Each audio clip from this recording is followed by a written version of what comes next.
So pane chimwe chifirimu chiri kutrenda painternet.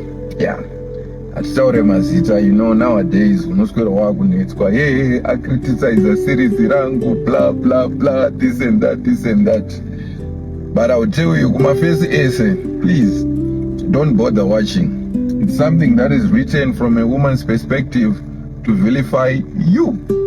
Yes, and usapiwe pressure kana paine chinhu chanoda kukudzai mafesi, especially vari mumarelationship. Musapiwe pressure yekuona series nemunhukadzi wako kana musikana wako, because what will happen is this: whatever that character was doing mufirimu imomo, that fictional character was doing mufirimu imomo, you are going to be judged for his sins.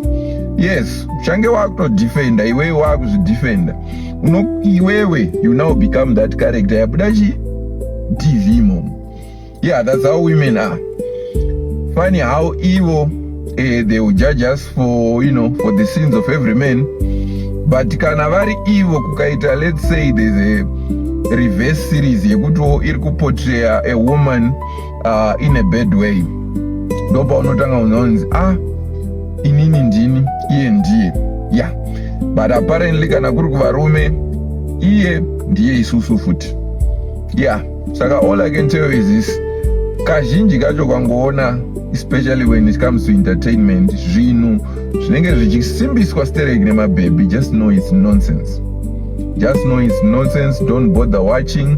Zvinhu zvisina nemusoro wese. Yeah, because women tend to gravitate towards stupid things that appeal to their what?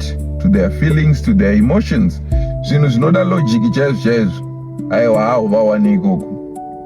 Havadi. Zvinhu zvinoda logic chaizvo. Aiwa havo vawane ikoko. So, that's all I had to say.